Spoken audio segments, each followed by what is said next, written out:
No more goon school for right now.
It's time for the main event. It's the Shoeshine.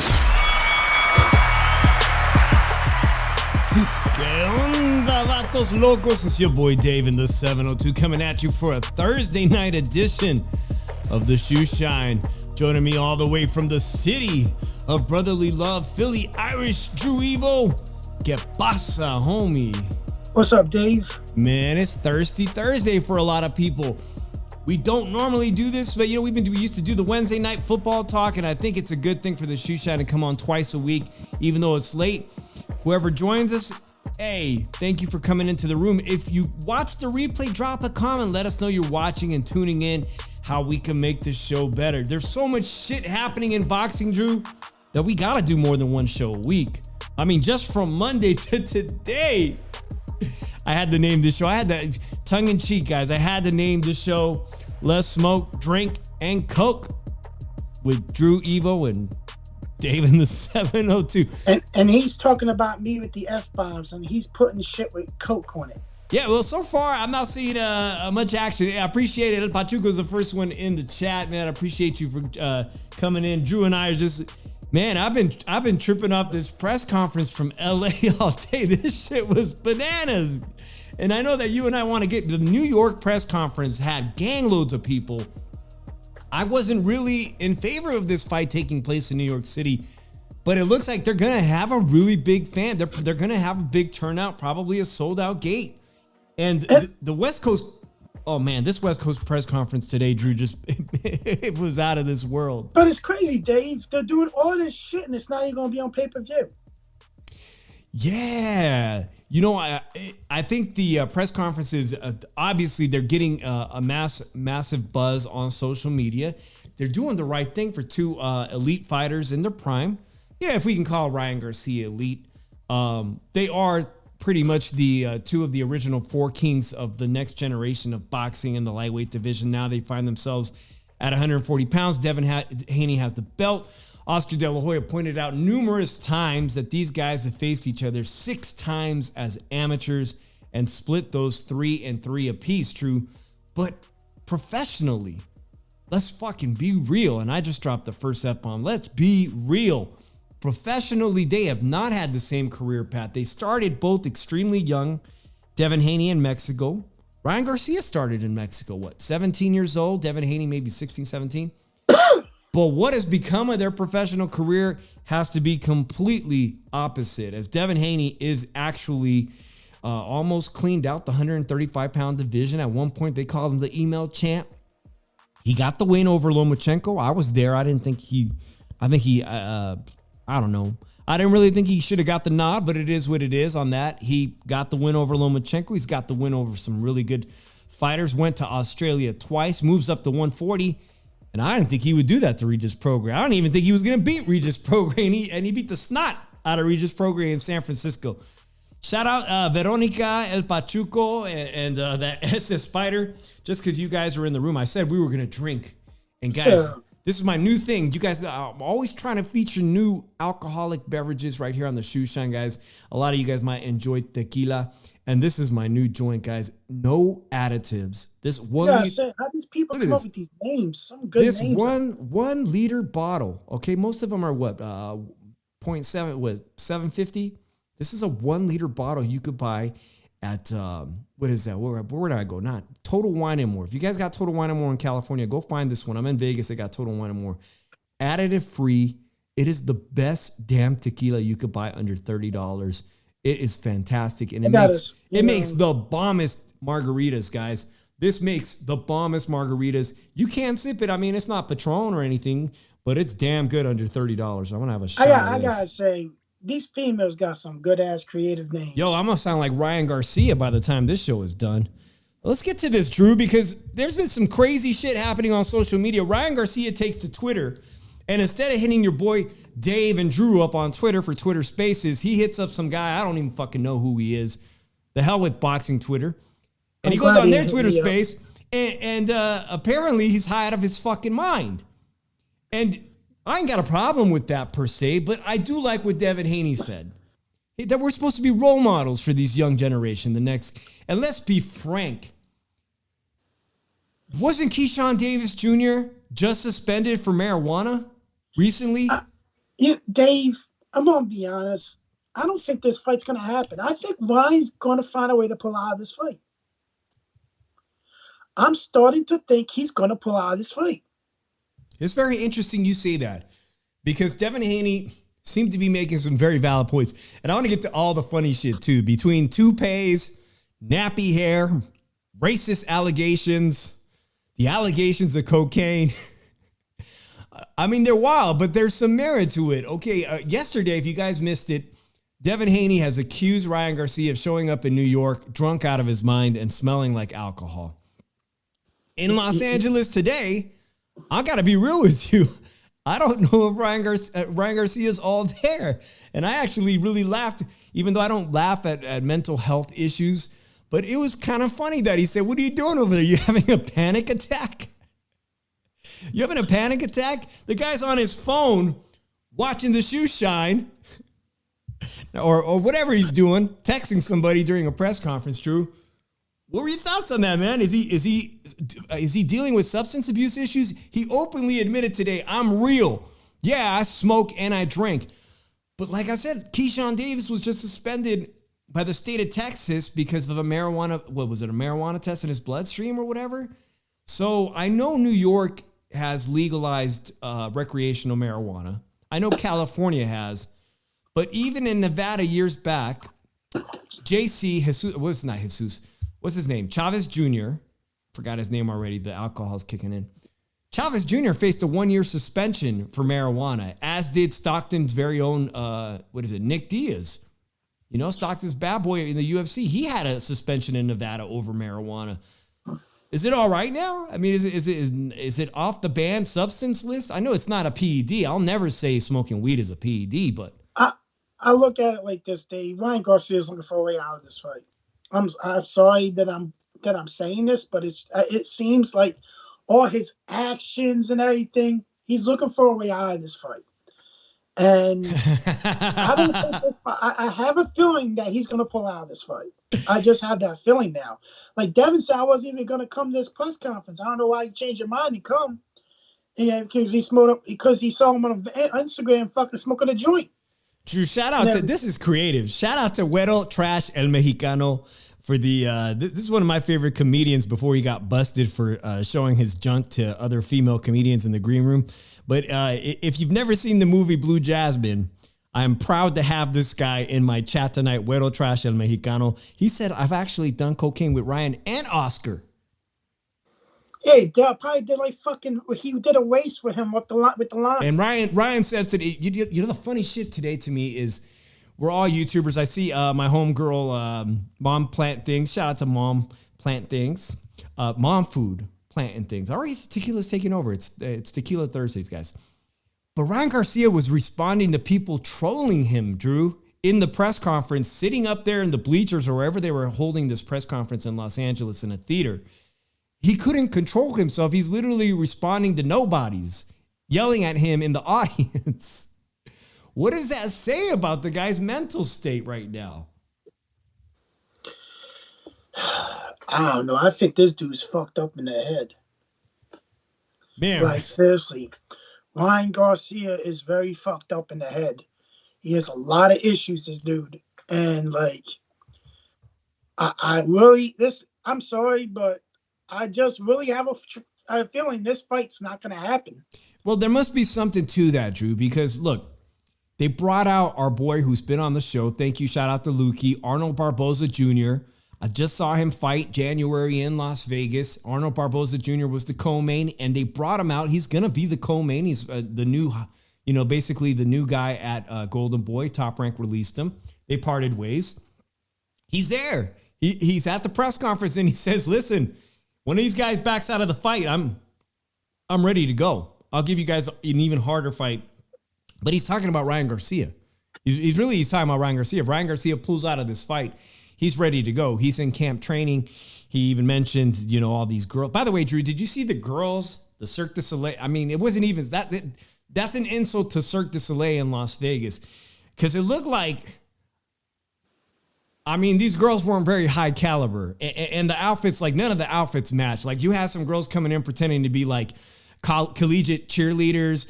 Then you have some girls like in belly dance outfits. And then you have some girls that look like they straight up walk Figueroa Street. It was a mixed match of hoes. It really was, Drew. None of these girls made sense. And they're throwing flowers as Ryan Garcia walks out.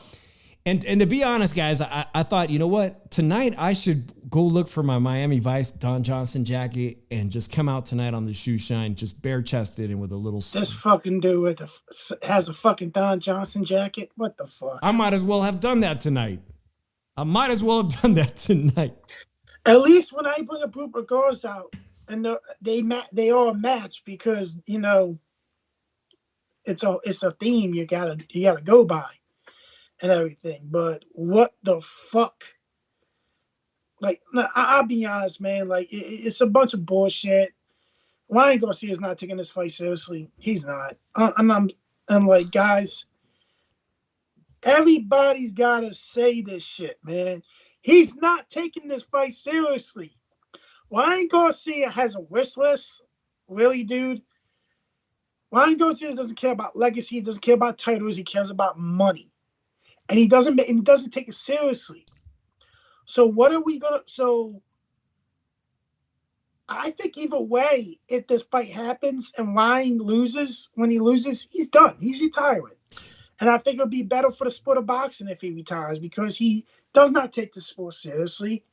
He makes his promoters look bad. He makes them look out to be like con men and everything. If you're gonna act like a fucking prima donna and a fucking diva, you have no business being. I could tell Oscar was holding back his laughter with the one-liners that Devin Haney was doing today in the Los Angeles press. But every time he mentioned Coke, Oscar's eyes just went like, shit, don't fucking look at me. Every time they brought up the word Coke, he was like, oh shit, don't look at me. By the way, man, I was a big fan of Miami Vice. So I've got mixed feelings about this look, Drew. But nonetheless, Drew, we're bringing up some very good points. I kind of hope he fell off the fucking horse today when he was riding it. I was praying to God he falls off. It took some big balls to admit that he's currently drinking and smoking. This is the kind of stuff that, past fighters in the 80s and 90s dealt with these type of demons. And if he's having mental health issues, honestly, it's not the best thing to lean into alcohol and even recreational marijuana if you've got mental health issues. I hope my brother's not listening, but my brother just got out of rehab last year, and he's been dealing with alcohol, substance issues like that for a very long time. And for somebody who has mental health issues or depression, it don't help. It really don't help. Like, I could do it. Because I'm fucking naturally happy 90% of the time. That's why I jokingly said today, come smoke, drink, and do coke. But I'm talking about Coca-Cola. I'm not talking about that kind. Drew, he openly admitted that he's doing this kind of stuff. And that kind of leads to us to believing that maybe he's not taking this fight seriously. I didn't think he was taking the recent fight he had with Oscar Duarte seriously. I thought his attitude leading into that fight showed that, again, he was overlooking somebody. But he actually did quite well, and it showed some improvement in that Oscar Duarte fight. So will he surprise us? Is there a potential he could surprise us? No, he's. I'm gonna be. The only thing I'm gonna be surprised about if he pulls out. And if I he wouldn't pulls be out. that surprised if he pulls out. Well, he's not If pulling he out of the pulls girl. out, He's not pulling out of his wives and girlfriends, Drew. I mean, he just had. I won't be surprised, like you say, if he pulls out. He literally just got divorced during his last fight and had the baby all in the same week. And then he's been hanging out with Floyd in Vegas. He's been hanging out. I mean, just like there's just so much shit going on that it really does seem like maybe his head isn't in the right space to fight this level of competition against Devin Haney. And it looks like, pretty much against elite competition. Now he's faced Tank. Haney made a great point. The whole world saw you got knocked out. The whole world saw you quit and take a knee and get stopped. But against elite competition, it looks like he's going to be 0-2. Dave. Yeah. Let's look at it like this. This is another fucking excuse waiting to happen if he fights and loses. He's going to say, oh, I was really drunk and high at night and everything. I was doing this. Dude, you used the rehydration clause last time, which you fucking agreed with and everything. Stop it. Ryan Garcia is a diva. He's nothing but a fucking prima donna and a fucking clown. It's the sport of fucking boxing. And I think he's done it long enough. It's not going to be a unanimous decision, little Penny. It's going to be a fucking 6-round knockout with Devin Haney. Let's play devil's... making him quit again. Let's just play devil's advocate. He says, I'm just a small town boy. And if any of you have ever been to Victorville, California, it's more than just a small town. It's actually even worse than Barstow, California. It's even worse than the armpit of California, Barstow. It's a complete fucking hellhole in Victorville, California. And he says, I came out of that town practically homeless. My family's practically homeless. All of us 7 people living in one room. And look at me. I've made $100 million. And I need to ask the chat, where did he make $100 million? Because this fight's not on pay-per-view. He hasn't been paid for it. I know he made close to $30 million against Tank. So where did he make the other $7 million? $70 million. Did he make that on YouTube?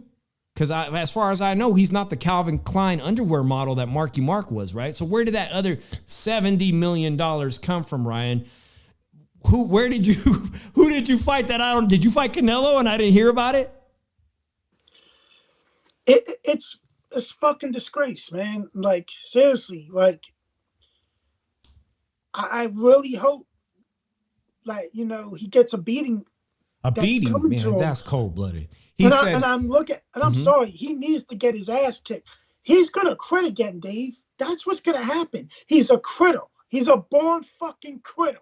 That's what he's going to do. When he realizes he's outmatched and everything, and he knows he's going to get his ass kicked, you wonder what he does? He takes the first shot, and he says, I quit. I'm not getting back up. I made my fucking money.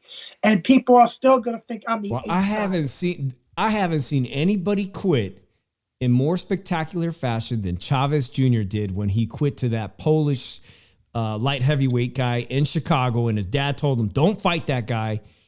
And he did not get up off the stool. He just quit on the stool. I haven't seen anybody quit like that. You saying it's going to be that bad? Devin Haney's going to put it on him like that? He's going to fucking quit one way or another because that's in Ryan Garcia's DNA. Well, today when the press conference ended, Devin Haney says, you said you'd knock him out in one round. And if he does, Ryan says he'll retire. And Devin Haney said he might retire before the fight even happens, the way things are going. He might fucking do that. And I'll tell you the truth. Now he has to, if you can land 3 punches on me in 3 rounds, I'll give you $1 million. Well, come over here, motherfucker. I'll land more than 3 punches on you. If I land a good one, I might knock you the fuck out with the first one. Man, Lil Penny says, I think Ryan may pull out because he wants the fight to be in Las Vegas. And Lil Penny, I responded to Ryan Garcia in support of that sentiment on Twitter, and he didn't even hit me up with a like, man. He didn't even hit me. I supported him wanting to fight in Las Vegas, and he didn't even shout out your boy Shoeshine and give me a follow, like, or a mention. Fuck that prima donna. You know who does follow the Shoeshine is Arnold Barboza Jr. I'm about to repost his shit and say, yo, set up the time and place. I fucking land 3 punches on you. You might not get up after. Drew will take that fight for. You might not get out after the 3 of them. Drew will take that fight for $1 million. I'm 38 years old, but I still can fucking punch. I see Nando's getting into it. Penny in the chat. It was a hell of a press conference. New York, Los Angeles. The fight's not going to be on pay-per-view. I don't know what kind of paydays these two guys are getting. Anybody have any idea what kind of paydays? According to Ryan, he has the whole world on his shoulders and the whole pressure of being, having the success of having $100 million. If you made anywhere close to that, Drew, does he have a point when he says, why do I even need to fight? I mean, what motivation do I have? He says, I literally need to do nothing for the rest of my life. See, man, he has no will and everything, man. He has no fucking something to keep him going and everything. I don't gotta do anything for the rest of life. That's the fuck you do. You gotta go in the gym, you gotta train, and you gotta fight. That's your fucking profession now. Man. You're a professional prize fighter. You know how many YouTubers I watch and I'm envious, and I wish I did nothing but just do this shit all fucking day, just YouTube. You know what I mean? Like, to me, like I would like to have that life and do nothing. And some of these people I know very well. Like, I'd like to trade my life with yours. I'd like to do nothing but just turn on YouTube and just be like, this is what I do. I mean, Ryan's pretty good at it. Ryan's pretty good at it. Drew's still feeling like shit, bro. Trust me, Drew's still feeling like shit. It's just Drew has a lot of shit on his mind, and he's trying to get it off his chest real quick. So he'll at least feel a little bit better before he has to go to fucking work tomorrow. Well, Drew, there's the other hot topic that we can't talk enough about is that Cinco de Mayo is right around the corner, May 4th. And shout out to SB for sending me that information, because they are having Fight Fan Expo Cinco de Mayo weekend in Las Vegas, May 4th. And I definitely am going to go check that thing out. But Drew, we still don't know. And even today, they're asking Oscar about Jaime Munguia. And I was listening very closely because, Drew, I think, we brought it up on Monday. We made the thumbnail about it. And I think it's all but set in stone that he is going to fight Jaime Munguia, because they've been negotiating behind the scenes. And what gives me a lot of inference to that this has been happening is the fact that Benavidez has revealed that he was willing to take a pay cut and just take $5 million to fight Canelo. And what held up the fight, according to their side, Drew, is that Canelo did not want the fight to be on Amazon. But Drew, he was still supposedly, he only just announced he's leaving PBC and Amazon. He just announced it prior week? So when was this behind the scenes negotiation happening? I'm good. Last week? That's what I'm saying. I gotta say this because, tell you the truth right now, man, look at it like this. Here's the thing. When you got a guy, a so-called insider, come on and says a lot of bullshit, and then all of a sudden he gets one thing right, that Canelo's leaving PBC and everything else that comes out of his mouth is legit. And then they go say, supposedly 2 other people said that fucking Canelo and Benavidez don't want to fight each other and everything. You want to know where those 2 people I got the fucking shit from? Fucking the bullshit weekly. And these people want to one by this. So let's look at it like this. I'm probably going to get phone calls about this bullshit from people, and I'm going to tell them, I don't want to talk about this bullshit on the phone. You come on, you listen to the show, you comment in the fucking chat from now on and fucking talk to me, or you call into the show. The phone line's not on tonight, fellas, but you can call. It wasn't on Monday Here's how either. it is right now. There's bullshit on both sides. Everybody is the fucking problem. It's not Canelo is not fucking getting away with shit. Because let's look at it like this. Supposedly, Benavidez was never on the 3-fight deal. It was supposed to be the 2 Charles and the Spence. Are you fucking kidding me? That was a horrible. That's a horrible premise. That Spence moving up from 147 with a busted. Spence had his opportunity to fight Canelo Alvarez when he was the champion at 147 and move up to 160, like Kell Brooks did. Risk everything moving up to 160 to fight Gennady Golovkin in his prime, nonetheless. And Amir Khan moved up from 147 to 160 to fight Canelo Alvarez in his prime. Spence didn't take it then, and he most certainly was not going to actually be taken seriously to be on that list to move from 147 to 160. It's a fucking disgrace, Steve. How the fuck, when Spence went down the way he did, PBC looked like, oh shit, we gotta find another opponent now. Yeah. He never wanted the Benavidez fight. I'm sorry, Canelo never wanted the Benavidez fight. Now, do you believe that he was offered $55 million? No, I don't believe that shit. Where's the money at then? Samson, where the fuck is $55 million? The treat that you delete. Where's the $55 million at? And then you guys wanted to say, oh, he said $5 million. This is not negotiable. You guys are going to take it and everything. And they didn't talk. Now, tell you the truth, don't know who to believe on both sides. They both are really speaking that bullshit. Yeah, $5 million, by the way, is half the amount of money Caleb Plant got, and Caleb Plant is living good. And then now supposedly, we'll fight, but I'm not fighting you on Amazon Prime. You signed a 3-fight deal. And tell you the truth, let's say it like this. You wanted to fight Jamar Charlo for $35 million, get an easy $35 million because he was on your agreement thing. But when Al and told you, hey, Canelo, I can't let you fight Jamar Charlo for $35 million. It's not gonna be worth it. They're not gonna pay you $35 million to fight Charlo.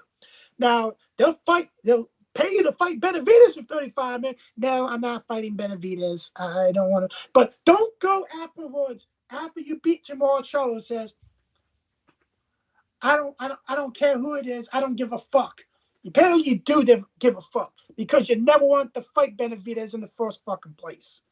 Chauncey, you know what? Drew, Chauncey makes a good point here because a lot of people are feeling this way. He says from the outside looking in, not going into a rabbit hole, but it doesn't look good. And boxing has suffered another black eye.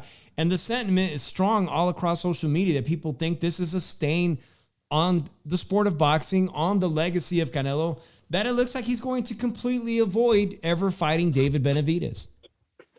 But you know what? Here's the fucking problem.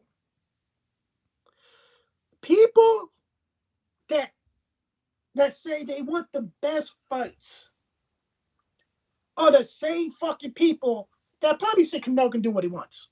But here's the thing, and I'm going to say this right now, and Steve Kim is absolutely right in what he said. Canelo Alvarez is in the low-risk, high-reward stage of his career now. The same stage as Floyd Mayweather was in for all those fucking years and everything. He's in that fucking stage now. I'm not going to take a dangerous fight and make a bunch of money. And you want to know why? Because you got dumbasses like Eddie Hearn fucking get him the money from the zone to pay him that much. Because now, if we get that Munguia fight, which is an okay fight, I'll watch it. I think it's a good fight and everything. We're probably going to see some banger. It's a good storyline because he stopped John Ryder and everything. But after that, we're going to see a fucking complete cherry pick against a D-level fighter in Evan Berlanga. And I tell you this right now, it's a fucking disgrace. People, and they're trying to say he's the mandatory for Canelo. No, the fuck he's not. He's the mandatory for David Morrell, the regular WBA super middleweight champion. And the motherfucker was at that fucking fight supporting Andy Cruz. And when he talked about fucking David Morrell to Edgar Berlanga, he didn't want no part of that shit. He doesn't want no part of fucking. He thinks he gets the right to fucking jump in fucking line and don't own that fucking payday to fight fucking Canelo Alvarez. Edgar Berlanga fight somebody. Fight somebody, a B-level fighter at least. At least try to show that you're not a D-level fucking fighter, okay? Before you fucking claim that you're ready for Canelo. Nobody's buying that fucking bullshit because it's a fucking cherry pick. That was a million F-bombs in one rant. 1 million F-bombs. I need the F-bomb counter. By the way, Ruli Ramundo says, Drew in a good mode tonight, talking sense for a change. And Nando said something very interesting. He said David Benavidez doesn't want to go over and fight on DAZN, but I have to ask, With Amazon, this Amazon deal almost nearly going to completely fall apart after this pay-per-view March 30th featuring Tim Tszyu and Keith One-Time Thurman. Is David Benavidez even going to be around PBC at the end of the year? Where is this fight taking place with Zvadzik by the WBC, allowing him to fight for this title at 175? Where is that fight going to happen? Where does it take place? On what platform is it taking place? It's going to take place. He has one more fight with PBC. That's the Glavstick fight. Okay. After that, he's leaving PBC. Exactly. He's going to fight the winner in Saudi Arabia of Beterbiev versus Dimitri Bivol. Right, he's going to end up at the zone. He's going to top rank after this fucking deal's up. What? David Benavidez will end up on top rank.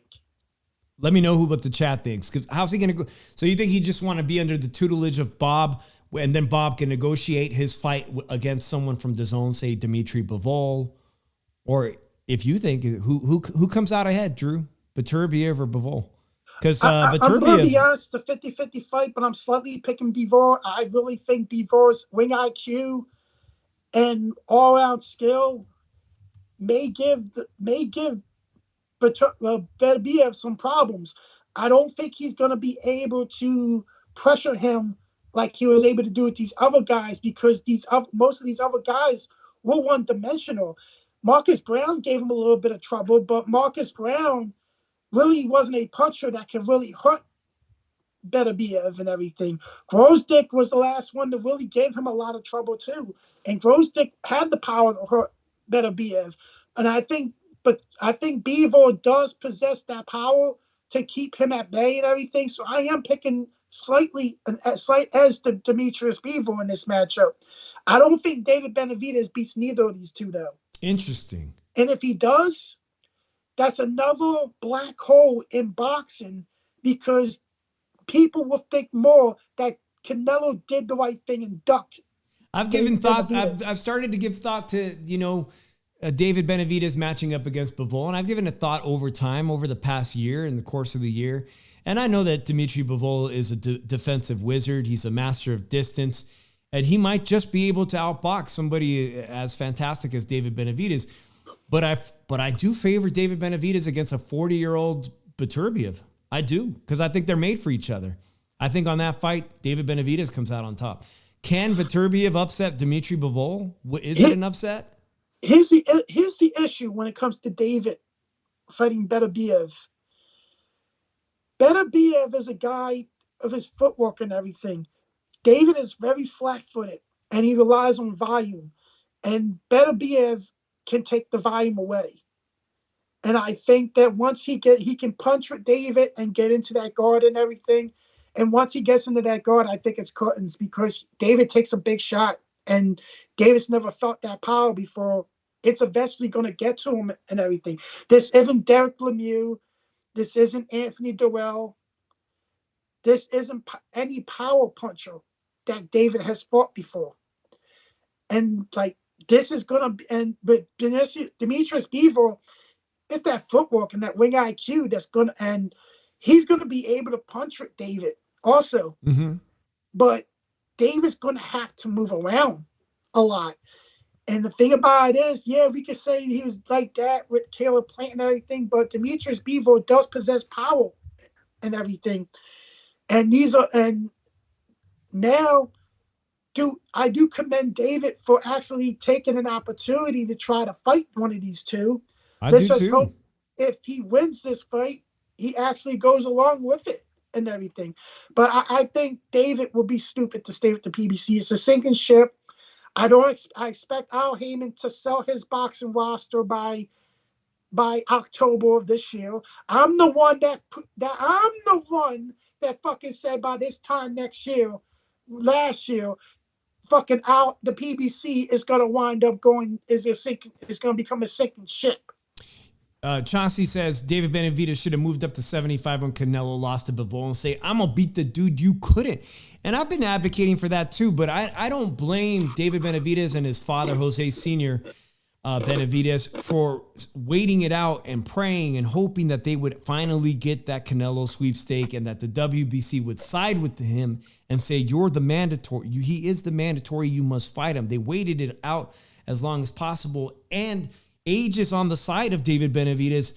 And he's just literally one fight away from fighting for undisputed light heavyweight champion. All he's got to do is beat the guy. Not an easy task, but doable, to beat the older Zvodzik, and he's fighting for undisputed. Now, there's a lot of talk about him coming back down to 168 in hopes that, okay, now I've done this, now maybe Canelo will want to fight me. It ain't going to happen, guys. He's not coming back down ever to 168 ever again. If anything, he might try to leverage if he becomes undisputed light heavyweight champion and say, Canelo, you fought at 175. You fought Dimitri Bivol. Come and get all these belts. I got them now. Come and get them. Because I do remember very, very well, Drew, there was a fighter that was the 168-pound champion, went up to 175, and then melted back down. Who was that African-American fighter? I think it was against Andre Ward. You're talking about Chad Dawson? Thank you. And how did that work out for him coming back down? It didn't work out good for him because Chad Johnson is a legitimate 175-pounder. He's a guy that was in the weight for so long and everything. And he was actually rehydrating at 175 to almost 190 in most of his fights. And so easily David Benavidez weighed that in December when I saw him fight of last year. There's no way he could come back to 168 and be effective against Canelo. It's done, guys. Once he moves up in weight, his body's going to do what it wants to do naturally. He's growing into his, late 20s and whatnot. And y'all know.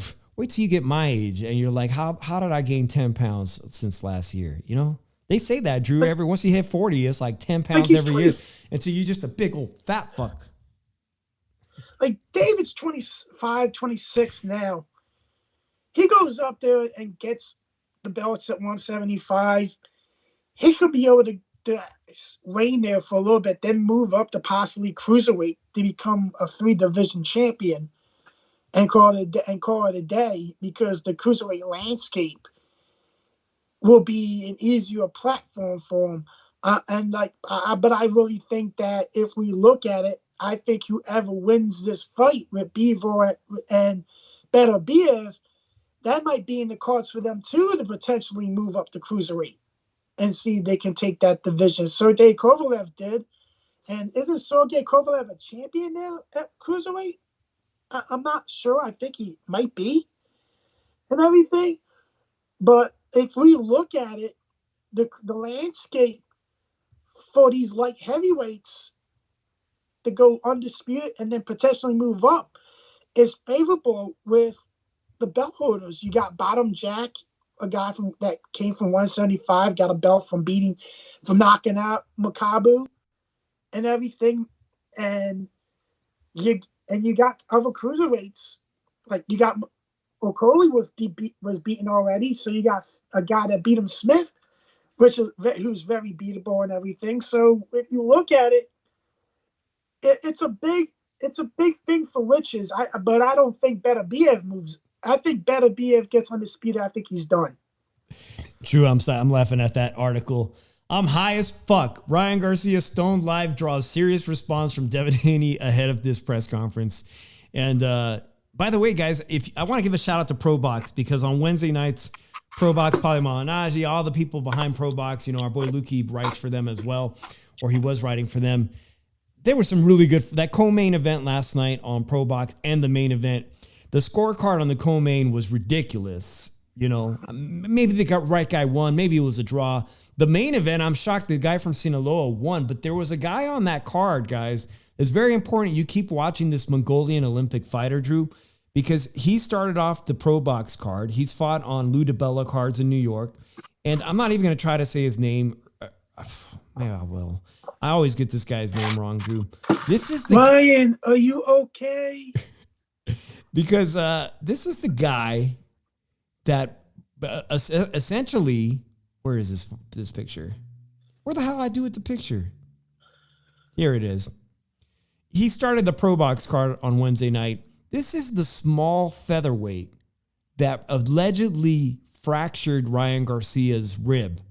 The reason why Ryan Garcia alleges he could not take the body punch that Gervonta Tank Davis landed on him was because this guy allegedly cracked Ryan's rib in sparring camp. This was Ryan's sparring partner in preparation for the Gervonta Tank Davis fight. And he came out victorious on Pro Box again. Keep your eye on this guy, the guy that busted up Ryan Garcia, a featherweight, Drew, a featherweight. Okay, he's competing at featherweight. God, it made Ryan look like a bitch. Busted up Ryan's rib right before the Gervonta Tank Davis fight. That's why Ryan says, hey, I wasn't healthy as a result of this guy. Keep your eye on him and keep watching and supporting Pro Box, guys, because we need free fights. We need this on YouTube. We need to have access when your family members that don't watch boxing, when your cousin that doesn't watch boxing says, when can I watch a fight? I don't want to pay for this shit. You tell them, hey, man, you got nothing else going on Wednesday night. Send your family member, your friend, whatever. Send them that link and say, there's some good shit on right now and it's free. Come check out these fights. They're extremely competitive on Pro Box. So shout out to them. Ryan could have called off the fight, Little Penny. All right, Drew. We talked about that. We talked about the Canelo fight. It's only about 9 weeks away from Cinco de Mayo. We still don't know who is going to fight. There's some actually really good fights this weekend. I can't believe I forgot to say, speaking of featherweights, this Saturday, El Venado Lopez, Alberto Lopez, the IBF featherweight champion, the guy from Mexicali that beat San Jose's, our friend Andy Vences. He beat Gabe Flores out of Stockton. He shocked everybody. He came in as the Pro Box type opponent and has become the IBF featherweight champion, gone over to the UK, beat Mick Conlan. Who else did he? He's beat everybody. He's the co-main this Saturday. Apparently, not too happy he's the co-main, if I'm correct. Raymond Ford from New Jersey is going for the vacant title. It's a doubleheader of featherweight championship fighting on ESPN. This is going to be a great fight. This one right here, this Raymond Ford one. And I don't know if they're going to be potentially eyeing this winner here, eventually unifying with Alberto Lopez, the IBF featherweight champion. We have a New Mexican champion, the guy that beat the Cuban guy from Guadalajara. I forget his name. Is it Ramirez, I believe? That was a major upset recently.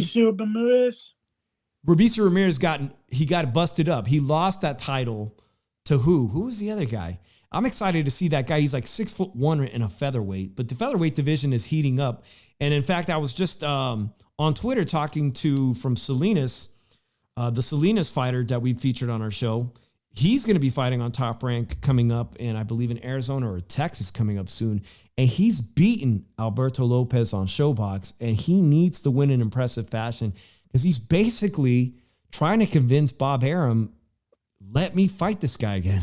Give me a rematch. I beat this guy on Showbox, the new generation, and I could beat him again. I've beat him. So I'm looking forward to the Salinas fighter coming up ahead on Top Rank ESPN. Drew, I'm not sure if you heard about this, but there is a kid. Let me get my facts straight. True, rant for a second, because there is a kid that has been signed by what's homeboy who is fighting Jake Paul. How am I forgetting Jake Paul? This weekend, Jake Paul is bringing out a young future fighter. It's his debut, and he happens to be a Hollywood big time actor. He already is. He's a huge actor. I think he was in Breaking Bad. Let me get this right, Drew. This weekend, the promotion, if you guys haven't heard about it, but they're going to debut a kid who is a major Hollywood star, but he's also a national amateur standout. He's got a tremendous national amateur pedigree, and they're bringing him out, Drew. We could literally be looking at the next Ryan Garcia, and Jake Paul and everybody believes this kid is it. He's already been he's literally a Hollywood actor. I want to get you guys, anybody know who I'm talking about here? Nando says Gabe Flores even more disappointing than Ryan somehow. LOL. But Drew, let me find out this kid. Rant for a second on anything you want. Jake Paul's Justin Bieber. Oh man. So look at it like this. BBC's apparently they're going to go out of business. I was going to be forced to sell his roster to make him have money left. And unfortunately, the pay-per-view fight, Tim Tszyu versus Keith Thurman. If you think it does more than 50,000, you're an idiot. I'm sorry. This fight does not do no more than fucking 50,000. I think it's going to do 20,000. You got to look at it like this.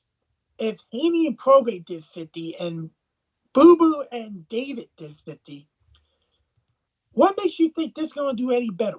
And then some dumb fuck tries to come and say, this is a stacked card, Drew. It really is. So you got a mismatch with Tim Tszyu versus a welterweight, and Keith Thurman has been inactive for a couple of years. Hasn't been one time in about 10 fucking years. You got a fucking stupid motherfucker. You got the battle. You got the midget versus the stupid low IQ boxer Roy Romero. And then they try to tell me that these two are a draw. That they did 300K. Bro. Wally did 250K when he fought with Tank. So Tank did that. You dumb fuck, number one. And the Isaac Cruz fight did 150K. So how can you tell me this fight does at least 170 to 180 if casuals don't know who the half of these motherfuckers are? That some of them are coming off losses and getting opportunities. And knockout losses, by the way. And the main event, the WBO is not even censoring it as a title fight because Keith Thurman's not even ranked at 154. And Keith probably is not even ranked in the top 10 at 147 in the WBO. That's the only way I can see them not approving this. So, Al Heyman is nothing but a con artist. He stole money off of people. He stole money off networks, if you look at it. And the unfortunate thing now is catching up. Amazon is being smart because they're not budgeting. They're not paying for the production. They're making Al come out of pocket for that. That's a smart business move by Amazon. That shows they have no faith in PBC. They show that, hey, if they're not going to produce, we can kick them to the fucking curb and not lose much money over it. But let's look at it like this. Something should have told people already that there wasn't no money to pay certain fighters. Like, they try to say, oh, Frank Lawrence fighting Tank. Calvin Frost said that ain't happening. And then the source was like this. Frank Lawrence only making 250K fighting Tank. Really? So these motherfuckers are happy talking their shit, making 250K or 300,000 for one fight and then being inactive for a year. And then after that, after the taxes, after the fucking payment of your crew, your gym and everything, you're down to 100K. You're down to probably 100K for the year, and before your next fight. And then if you look at it, there's only two people on that stable before one of them left already, Canelo, that was a draw. Tank. And here's the thing. And here's the fucked up thing with Tank Davis. Tank Davis, he was in that Mayweather protection program for so long. He got comfortable with making that base $1.5 million paycheck to fight bumps. And now it's now it looks like, what's going to happen? Are they going to fucking, is Al going to fucking say, hey, we're going to give you 1.5 to fight another bum? I don't think Amazon's going to let that happen no more. I think Tank's going to retire, guys, because he's not going to fight nobody that's a threat to him. Because those guys give him the most money. Seriously, he'll make the most money fighting the likes of Devin Haney, Shakur Stevenson, Teofimo Lopez, Lomachenko. He'll make the most money fighting them, but he won't fight none of them guys because he knows they're a threat to him. So what will he do? He'll retire. I got an undefeated record. I'm a Reggie belt holder. I'm a 3-division champion. How? When half of those, when mostly all those belt, like maybe 80% of the belts you won were fucking interim or fucking maybe Reggie belts to look at it. And then you go on the air and say, no, I'm not fighting him. I don't need to fight him. This dude clearly doesn't care about legacy. All he cares about is that base $1.5 million paycheck.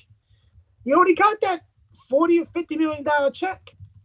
Fucking beating Ryan Garcia's critting ass. So what makes, and then the thing about it is, and this is the one thing, if Floyd Mayweather said so much, oh, you business with Al Heyman, you gotta do business with me because me and Al are business partners or the PBC. And the motherfucker saying that Floyd Mayweather makes $300 million a month having skyscrapers in Manhattan, fucking New York, Dubai, Florida, and everything. Here's the question. If he makes that much, why the fuck is he putting in any money in the fucking PBC? If he makes that much money, he could help out his boy Donald Trump because Donald Trump needs about that much to cover that fine, bro. So tell me something. I want somebody to tell me something right now. What would this shit have to do? Let me tell you something. You want to know something? That pay-per-view that's coming on, that Tim versus Keith card, probably going to be like at least $65, right, Dave? Mm-hmm. How many pay-per-view buys do you fucking think that's got to do for them to at least break even, Dave? Man, they've got to do at least maybe 250? No. No? 100? No. For them to break even, they have to have at least $700K. That's Drew's analysis. $700K. Nobody's doing that now. $64.99. They got to at least do $700K. And the gate, my friend, it's got to be at least $10 million gate for them to break even. So how the fuck do you fucking do? So every time you have these cards, you have at $84. That's like $80, $70, highway robbery a month. Highway freaking robbery. And you're breaking fucking, and you're not breaking even. You're losing fucking money. Drew, I actually appreciate the Saudis are doing business now here in the U.S. doing these pay-per-views. Anything to bring down the cost of being a fan of the sport. But here's the thing, Dave. They don't give a fuck about losing money. Money's always going to come with them. They don't care about losing money. They'll do good. They'll do like $400K. They're that good $400K and everything. They still don't break even. They still lose money depending on the gate. They might break even if the gate's more than they realize it is and everything. But how much you think a gate for a Tank Davis fight is, an average Tank Davis fight? Well, we know the Tank Davis one with Ryan Garcia was a tremendous gate at the T-Mobile. That fight was expensive and it was sold out. Leave that out. I want to talk about the average. You're talking about like when he fought Raleigh or fighting. When he talk about the other guys. I want to talk about the other guys. No clue, man, but definitely not in the same vicinity of the fight Ryan Garcia. Those fight tickets were expensive. At most, that gate has to be at most maybe between $800K to $1 million. That's their shit. That's not fucking shit.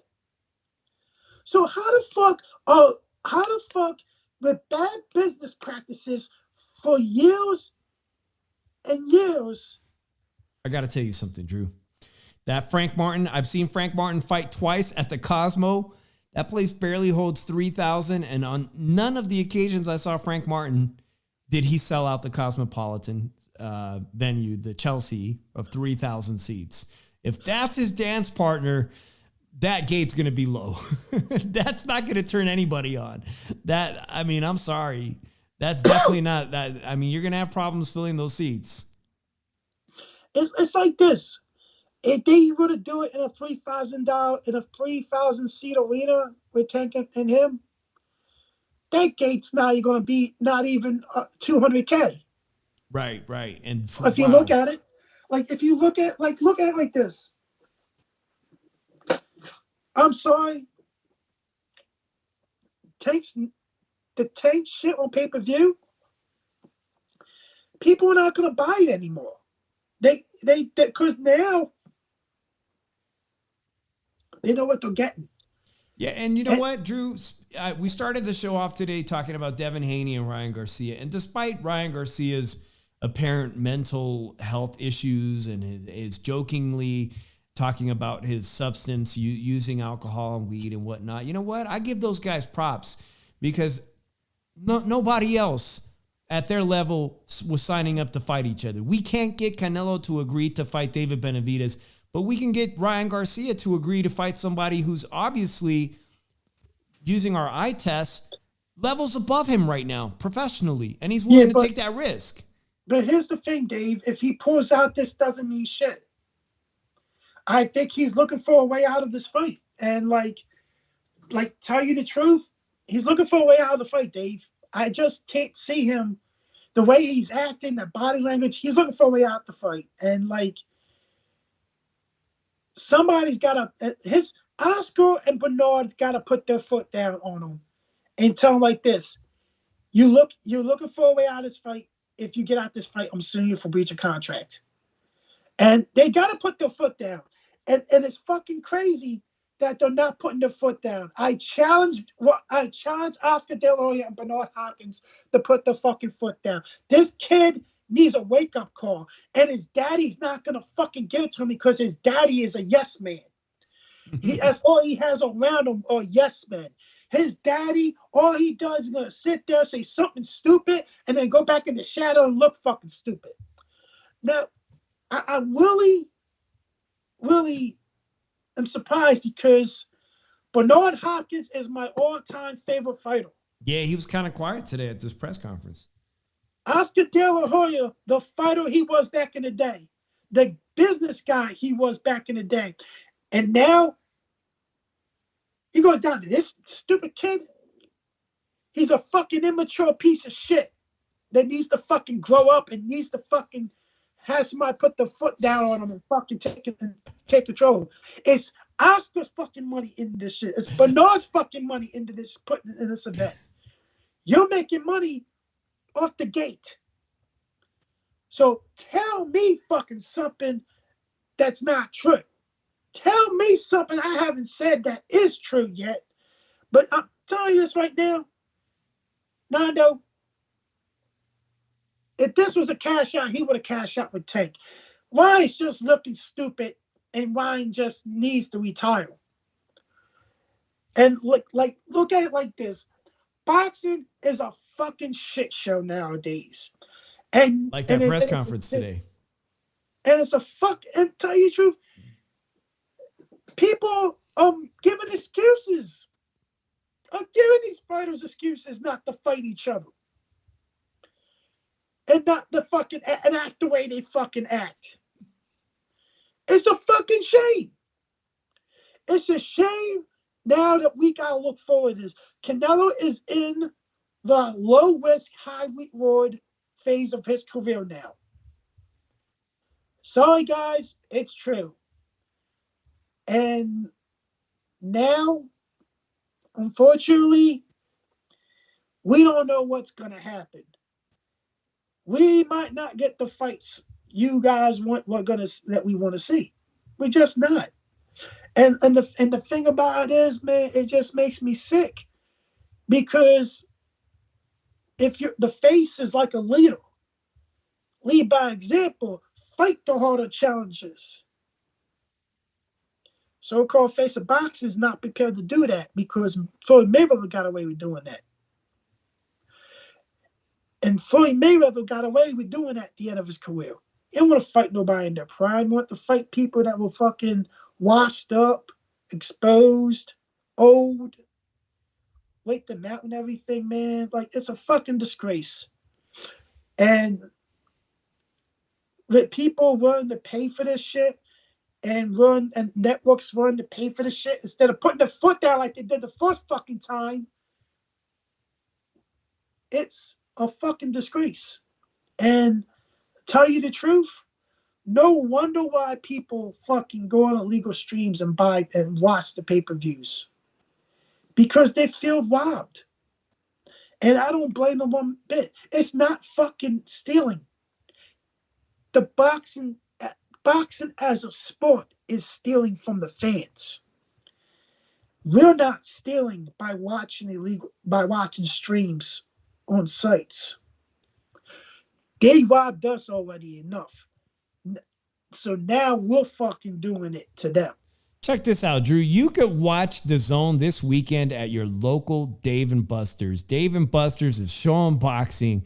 Go out there with your kids, and you can play some damn video games and eat some shitty wings and watch Jake Paul, Amanda Serrano versus Mikey. And this is a kid I was talking to you guys about. This is Jake Paul's discovery. Even though it's not much of a discovery, the kid was already featured on a massive Emmy Award television show, Euphoria. He's been in Hollywood action movies already. He's only 17 years old, but he started fighting at, 4? I read 4, and he was competing. Junior Olympics. Juana Walton makes his debut at 17 years old against a 32-year-old Puerto Rican guy. 17 versus... You know what that reminds me of? That it reminds me exactly of the day I saw Xander Zayas, Puerto Rican star, young star, Xander Zayas, fight in his first professional fight at 17 years old. He knocked out a guy that was in his 30s, Drew. Now, I've never seen tape on Juana Walton. I've never seen his television shows or the movies he's been in. But they're saying this is the next Ryan Garcia, that this kid is a southpaw, but they're saying, the combination of the looks, the Hollywood career and whatnot, he could potentially be Jake Paul's next Ryan Garcia. So definitely interested to watch what's going to happen. Drew, I haven't asked you, but these 3 fights right here. Jake Paul beat the former California Golden Gloves winner, fighting a guy in his 30s. He probably paid him to take a dive. All right, Amanda Serrano's fighting 12 rounds, 3 minutes for the WBA Unified Featherweight Championship fight. I don't give a fuck about that fight. Seriously, Man, no respect on Amanda. No, because she can't knock nobody the fuck out. All it's right. It's like fucking having a pillow fight watching her fight now. Like, fight somebody, fight a name. Like, seriously. And Martino, I'm right, bro. And you're just giving Canelo a reason not to fight the best with your comment. I know usually the guys in the chat, they get very excited. You bring up other female fighters. Drew gets very excited over the blonde bomber, maybe the Latina fighters like Sinisa Estrada, excuse me. Does anybody get excited? Nobody gets excited about Amanda Serrano? She's hot, but the way she fights sometimes, it's just boring. And she's not really fighting it. Any big name. The only big fighter name I saw is Katie Taylor. And since then, people called you out. You don't want to fight them. Like, fucking come on. Like, at least fight Lisa Bungard or somebody. Like, come the fuck on, man. Like, you're gonna fight. Then you fought, like, you picked Heather Hardy, so you give her a fucking payday. Who gives a fuck? That's all I had to mention was these Yocosta Valley is going to end Estrada, says Nando Lamas, man. It's been fun, guys. I appreciate you guys coming in for this. I was like saying that the title on the show today was tongue-in-cheek. I had one shot of tequila, by the way, guys. If you guys are interested in the shot of tequila that got me slurring, it is Cimarron Tequila. This is 100% additive free, and it is the best tequila under $30 I have ever had. I'm ready to make margaritas. By the way, guys, I'm not working tomorrow, so I'm going to probably have a whole bunch more tequila and see what my other YouTube friends are doing. Shout out to Mom Food again, guys. You guys here, if you want to know my friend Mom Food, she's in the chat. She's an awesome YouTube content creator. I saw my boy SRT live in here earlier. We saw D-Styles in here. And shout out to my boy Fonzie619 joining us at the very end. We just all scored some amazing seats. And I'll tell you what, shout out to Fonzie and Carol. That fight we're going to go see, guarantee, does not suck, Drew, in March. Now that PBC card coming up March 30th, it's questionable whether it's going to end up being, a failure or whatnot. But this main event, March 16th or 17th, I believe, William El Camarón Zepeda versus Maxie Hughes. That fight, oh my God. And we're sitting ringside. Don't hate. We're sitting ringside. Moving up, Drew. Moving up. Moving up. Moving up in the world. Ringside. It's a small theater. It's not a big deal, guys. It was cheap. Tell you the truth, I could get I might be going to a They might be giving away seats before we know it to this I might Tim be going Zoo to fight. a boxing event in a couple of weeks. My very first boxing event. I may go to it in a couple of weeks. Nando knows what's up. He says Zepeda Hughes is going to be fire, guys, and I've only 2 weeks away. I can't wait, and it's going to be early at the Cosmopolitan, and I'm going to have a great time. I'm looking forward to it. Looking forward to everybody coming into town at the end of March for that PBC fight, whether it ends up being a fiasco or not. Everybody's going to be descending into town. And I love it, man. I appreciate that. I appreciate you guys for joining us. Don't forget to be subscribed. Hit that subscribe button. Help us out. Drop us a comment, and just make sure you hit that like button. Drew and I will be back next Monday. And I'm going to go have a few drinks, hang out with my wife, and see what naughtiness we can get into. Drew, peace out. Thank you, Drew. Check you guys out later.